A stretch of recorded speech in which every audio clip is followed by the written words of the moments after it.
The approach situation of today's political world, like for example in Indonesia, we can see like the age adjustment and the tapera policies have been drawn perfectly by the Animal Farm novels. So without any further ado, let's get over to some details. Why did I choose to read the Animal Farm novels?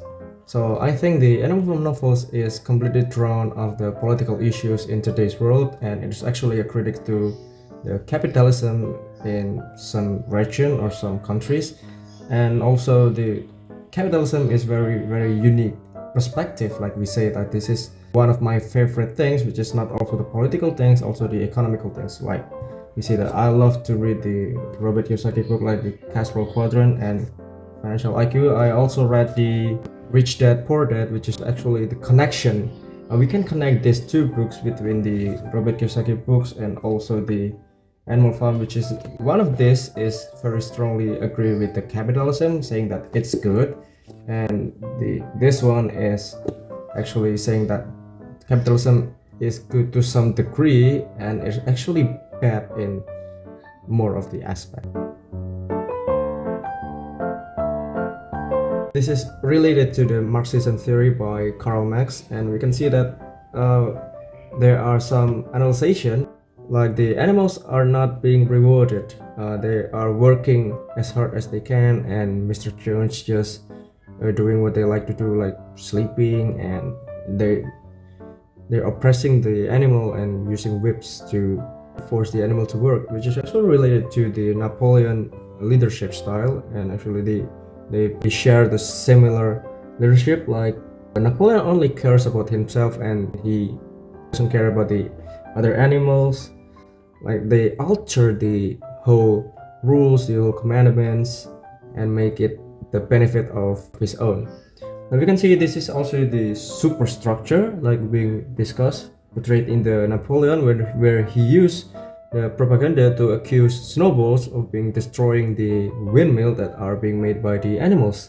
He also altered the sheep cognitive from saying that 2 legs are bad and 4 legs is good, to the 4 leg is good and 2 leg is better.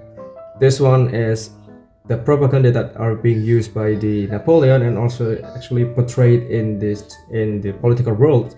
Like there are propagandas that are being shared through the social media, and we need to increase our critical thinking.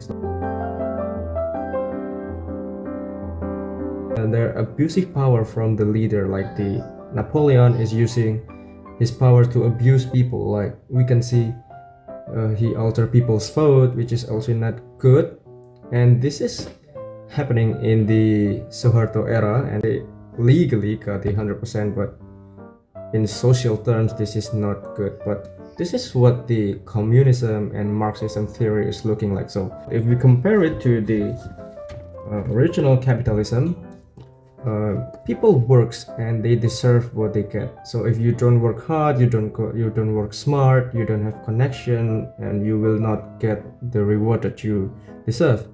If people say that the world is not fair, it actually is fair because you have a privilege. Privilege is fair. I mean, if your parent is rich, then you are determined to become rich because you have the privilege of connection, you have the privilege of knowledge, you have the access of education. While people who is poor, they don't get this privilege because they need to work it harder. Maybe their parent is not good, maybe the parent is lazy. So this is the fair part of the world, which is actually portrayed in the Animal Farm books.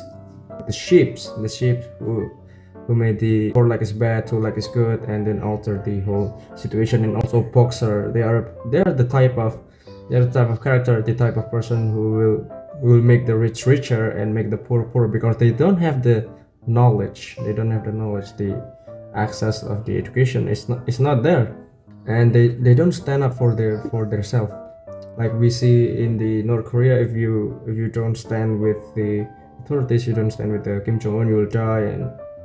And this is the problematic part of the communism, which is the Marxism theory.